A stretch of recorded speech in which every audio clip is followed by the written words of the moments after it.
Button. Um, our next talk is with Derek Wood, who is almost done. Hopefully in the spring he's going to be set with his finishing his PhD at Tulane University. He spoke for us before on different topics, so I hope you guys will enjoy that. Today's going to be talking about Major Edwin Austin Burke. So Derek, I want to welcome you. Thank you so much for being here today. Well, thank you for having me again. And thank everybody for sticking around too. Absolutely. All right, well, we're going to You're good to go. start talking about Edward Burke, whom Dr. Chamberlain mentioned earlier, and I will make the claim that the exposition was the manifestation of the ambitions of its Director General, Major Edwin Austin Burke. He's a man of boundless hubris, charm, and ambition. And I'd say without doubt, the Continent Exposition was a springboard for Burke's greater success and a catalyst for his ultimate disgrace and exile, which we'll get into, of course. And Burke isn't the best known figure in Louisiana history. He is still worthy of examination. And he's the subject of several scholarly works. I think normally explore his role overseeing the exposition, his financial finaglings of federal and state monies, his role as a New South advocate and an American imperialist, as well as his origin stories. But I will maintain that no matter what his background, Burke was part of a consortium of young former Confederates in Louisiana who used the courts and violence to undermine and ultimately overthrow the Reconstruction government. And after Reconstruction, these men, some of them such as Judge Charles Finner, Frederick Nash Ogden, John Ellis, Judge White, Edward Douglas White, Donaldson Caffrey as senators, and many other governors, Francis Nichols, of course, reaped the rewards both politically and financially of their unwavering commitment to the Confederate cause and white supremacy. And although Burke ostensibly promoted industry and progress in Louisiana, he remained deeply entrenched in an antebellum mindset and clung to Confederate ideals of race and labor. Nevertheless, I believe it is correct to say that there would not have been an exhibition without Burke. And unfortunately, when you go after a great overview of the exposition like we just saw, there will be repeated images and slides. Burke was, though, can be confirmed that he was born in 1841 in Kentucky. He joined the Confederate Army. At best, the details of his military career are murky. Former Louisiana Governor James Madison Wells claimed Burke changed his name because he was a fugitive, and the New York Times printed rumors that Burke was a Union spy. One collection of notable Louisianans asserted that Burke may have been a Union soldier who invented his Confederate service. But despite the doubt, there is evidence that Burke did serve in the Confederate Army, and after the war, he ended up in Galveston, Texas, and worked as a telegraph officer. And around 1868, he came to New Orleans with no connections, worked as a laborer in a stone yard, yet within a year, he was an administrator. And by 1874, he was the chairman of the Democratic Conservative Party Committee.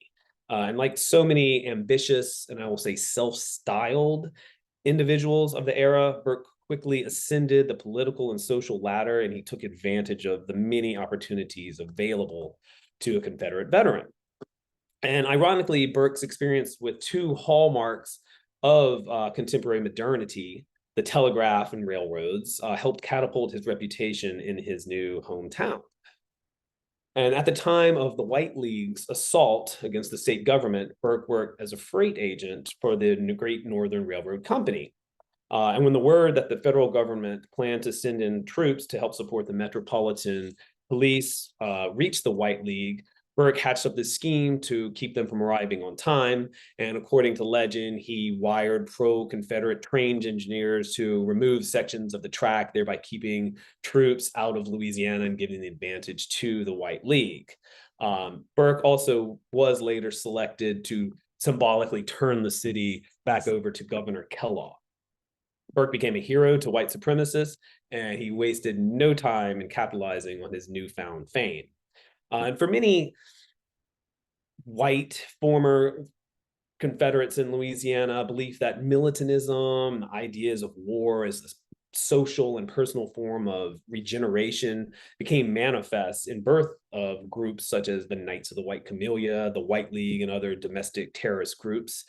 Joining these emasculated former Confederates were men too young to have fought in the Civil War. But it's unclear if Burke himself participated in the Battle of Liberty Place on September 14th.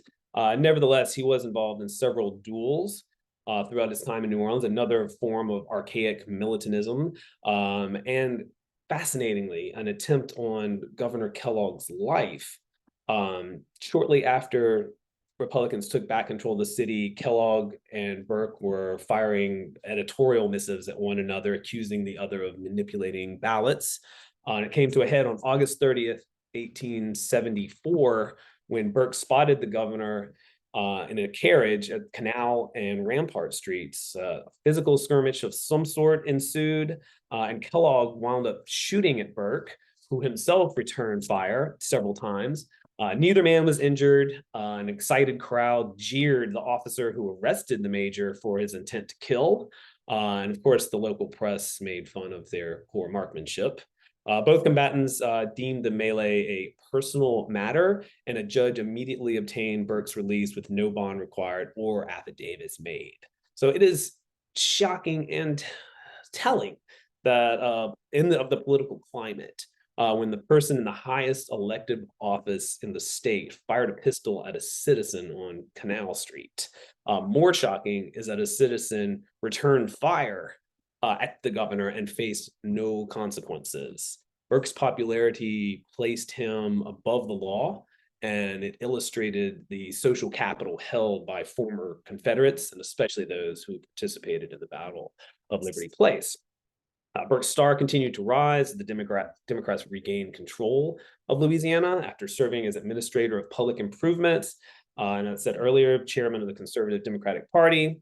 And while working at that role, he took part in the Wormsley Conference in Washington, D.C. that worked on the Compromise of 1877, in which Southern Democrats agreed to recognize Republican Rutherford B. Hayes as president in exchange for the inauguration of Democratic governors in South Carolina and Louisiana, and the withdrawal of the remaining federal troops in the South. As a result of these maneuvers, Burke's election as the state treasurer was guaranteed. And as treasurer, Burke involved himself in numerous public, private ventures, including the Louisiana Lottery and newspapers. At the 79 Constitutional Convention, he split with Governor Nichols and aligned himself with Bourbon and Ring Democrats, and helped secure a 25-year charter for the Louisiana Lottery. Burke garnered and discarded political allies as he saw most beneficial. The lottery brought him great wealth, and newspapers delivered him an unsurpassed power to manipulate public opinion. One of his most vocal critics was the owner of the New Orleans Democrat, Major Henry J. Hersey. Not many things angered Hersey more than Northerners, Black people, Italians, industrialization, and the lottery. And Hersey wrote scathing polemics against the state lottery, which cost him deeply when lottery officials bankrupted him with court cases and heavy legal fees. And Burke took the opportunity and purchased the Democrat. And as was common amongst these hot-headed newspapermen, Burke and Hersey had a duel in January of 1880. Again, neither man was hurt. And again, local newspapers poked fun at the event. Shortly after the duel, though, Burke bought the Times, merged the two papers in the Times Democrat in 1881. And these widely read newspapers allowed him to promote the policies and politicians that he supported, such as commercial expansion into Central America and the 1884 Cotton Expedition. Now, the exposition was the idea of several people, as we see, but it was a man, Franklin C. Moorhead, a wealthy cotton grower from Vicksburg and the president of the National Cotton Planters Association, who spearheaded the effort to make the exposition a truly international event. He believed New Orleans was the ideal location for the exposition and envisioned events that featured not only cotton, but included government and private exhibits of all conceived varieties. Moreover, Moorhead feared the migration of Black people from the South threatened the cheap labor source needed to work in the rural South. And he'd hoped that the exposition would bring investment from other portions of the country and other nations and help curtail the movement of Black people. After receiving the green light, Moorhead assembled a board of management and named Major Burke director general. The seed money to finance the exposition came from subscriptions to exposition stock and municipal contributions and totaled approximately $300,000, much less than in 1984. It was up to Director Burke to raise the additional funds. And as Dr. Chamberlain explained earlier, Edward Burke proved to be extremely proficient at fundraising. We've seen this image before, just recently. I like to look at it a little bit more and think about the implications of it, of America's welcoming in nations that they feel they can work with and also extract from. But along with his business undertakings in Louisiana, while much of the nation was looking to expand westward, Burke had a keen interest in Central and South American enterprises, as we'll see soon. And although some stubborn Confederates relocated to the South America and instead of swearing loyalty to the United States, Burke saw opportunity in the burgeoning commercial and industrial colonialism happening in Central and South America. He had traveled to Cuba for business, and once he came into prominence in Louisiana, he hosted foreign dignitaries such as Mexican President Diaz, Honduran President Borjan, and in 1886, and I've jumped ahead just here, his unbridled ambition, though, paid off when he received a 25 square mile Honduran gold mine concession that made him a millionaire. And the Cotton Exposition was, again, his catalyst for great wealth and disgrace. Burke took his job very seriously, though, and he was at the event. He was at the fair nearly every day. He made many speeches at various celebrations. Every state that was represented and territories had a day. And the individual departments would have their day, and he was often there, very present. He took particular interest in the colored exhibit. According to the historian Robert Rydell, the message at these late 19th century Southern World's Fairs, Atlanta had just had one a few years prior, was that the South held the, quote, solution to the Negro problem. And superficially, for white New Orleanians and Louisianians, the colored people's exhibit was a testimonial to Black people's progress since emancipation. Tellingly, that the omission of the achievements of formerly free people of color in Louisiana is definitely telling, because fair organizers only wanted to showcase Black progress from which white Louisianians could take credit. The racial progress highlighted at the exposition came primarily from the alleged benevolent efforts of white Louisianians. For example, one reporter praised schools for Black children as speaking better for the progress of that race than any other discoverable sign. However, the writer noted that the funds for these schools came almost entirely from self-imposed taxation of white people. In his report on the exposition, writer Herbert Farrell dedicated in an enormous book that he produced only 2 pages to the colored exhibit, yet on both pages he praised Major Burke's skill and wisdom in organizing the department. And regarding the colored people's exhibit, Burke said, "No feature of the exhibition is more uniquely striking than the department devoted to the colored race. The said reasons for the exhibit was to reach out our hand to our brother in Black, to shed upon that unfortunate race the sunlight of science and invention, and implant in him the desire to come out of the slough of ignorance and make a manly effort to occupy with us the improved farm, the workshop, and the factory." Never one to downplay his importance, Burke took credit for the exhibit's existence. Then on May 20th, Burke inexplicably left his position as the exhibition supervisor. Nevertheless, he continued to make appearances at the fair until it did close. Um, when Burke was a younger man, he testified before Congress, a congressional hearing, that corrupt white adventurers with no plans to remain in Louisiana were the cause of problems after the Civil War. Um, and although he admonished those who exploited and pillaged government and private funds, in reality, Burke was one of the greatest pilferers in Louisiana history. And after an easy reelection to state treasurer in 1884, Burke focused his energies on his Honduran mining holdings. But while away on business in London, the New York Times, as well as the Daily Picayune, broke the story that since 1880, Burke resold state bonds meant to be destroyed. You can see, actually, if you look at this one here, you'll see his signature down at the bottom, my bottom left there, E.A. Burke, and it has the date on it as well, somewhere, 1886. So in total, there's estimates from 200,000 to $1 million were lost on the scheme.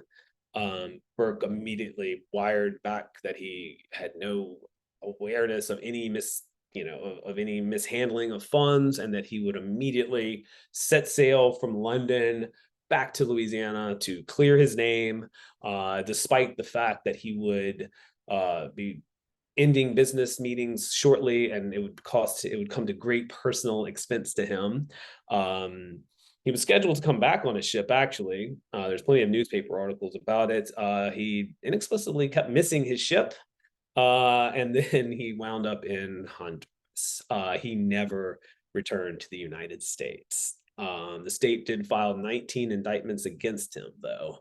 But in the end, this irrepressible character, Burke, he came out on top for sure.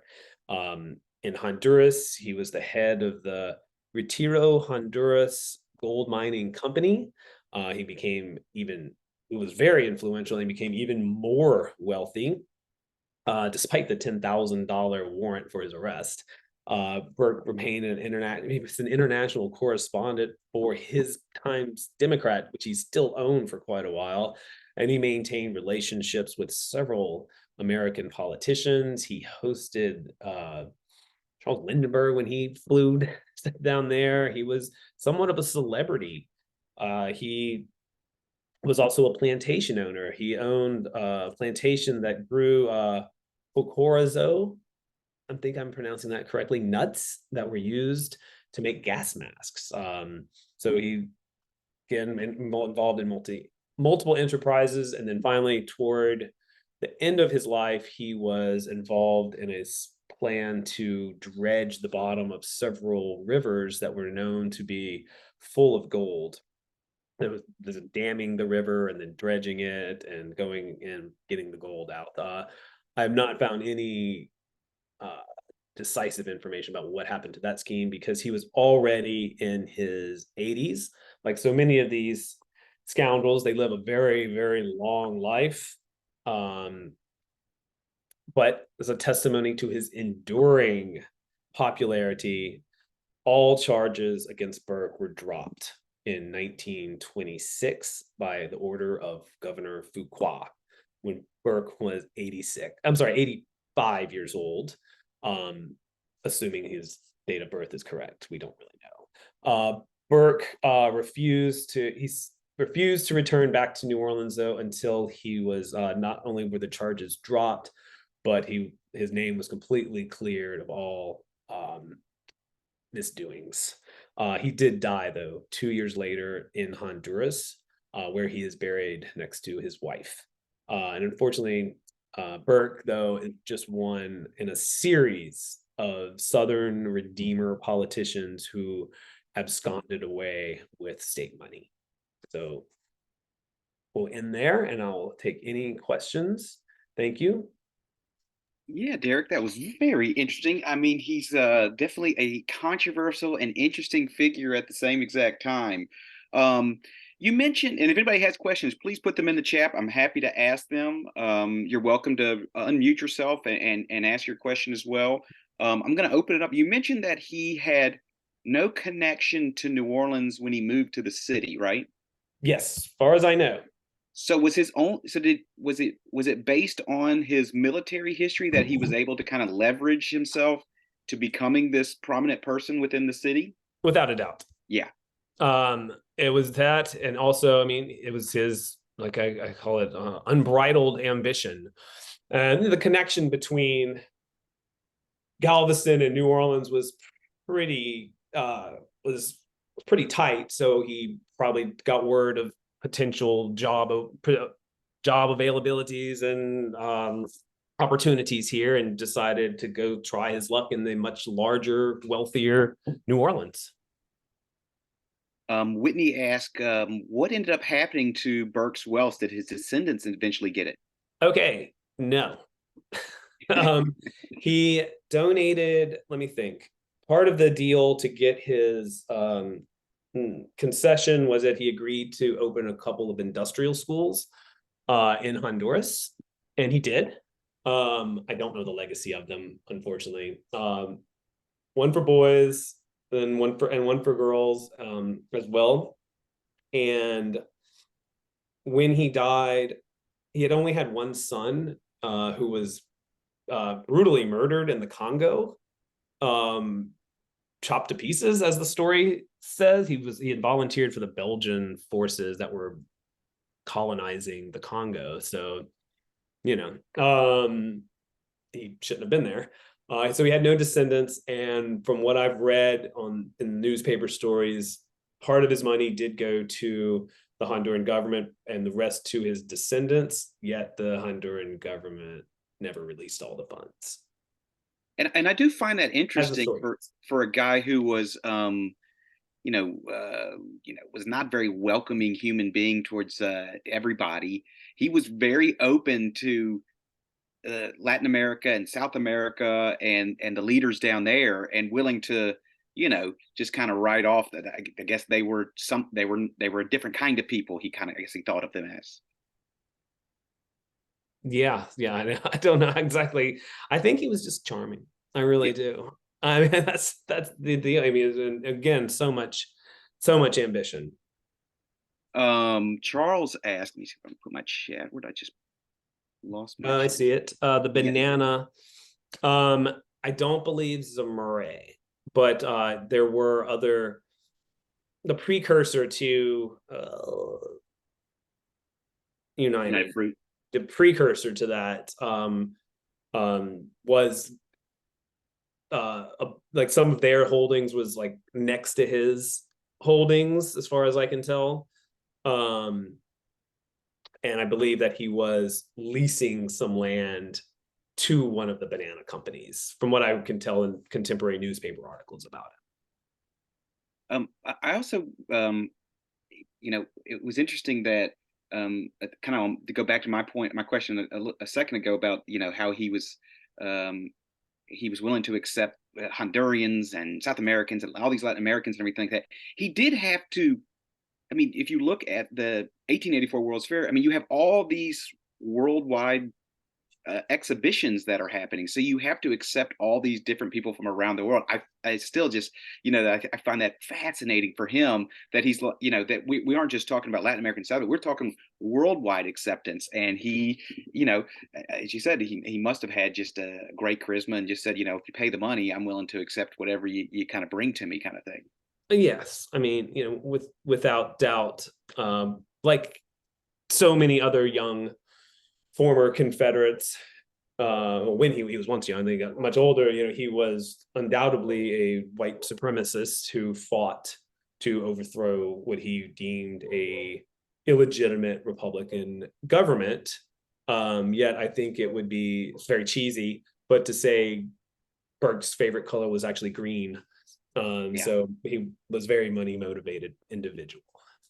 Charles asked, are there Confederate military service records for his service in Texas? I don't know about in Texas. There is some sort of there's like it's easily found. I think it's like it's like he was like promoted, one of his many promotions, because he rose from private to major really quickly, probably because everyone around him was dying, and they needed to promote people. But yes, there is, and it's like they're easily available to find on the internet. So that I don't, but pre-internet, that's why his service was quite murky, and people could say, "Oh, he was actually a Union spy" or something like that. But now we have everything's at our fingertips. It's so easy to get documents. Thank you so much, Derek. That was fascinating and providing us some information on Austin Burke, Edwin Burke, and we are going to take probably about a 5-minute break, and I'm going to get Michael Powers, our next speaker, in, and then we're going to start right at 11 o'clock. So I'll put everybody in the waiting room, and then we'll just let everybody in a couple minutes. Charles, you got another question? Jason. Yeah, sorry. I just wanted to know, kind of related to your ideas of Burke like schmoozing with all these different leaders of these nations.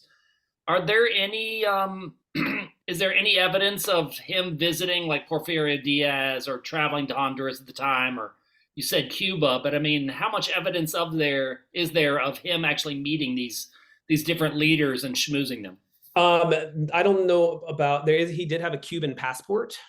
I don't think he traveled outside of the country before his exile, except to Europe, as far as I can tell. And he hosted other dignitaries here in New Orleans, such as Diaz.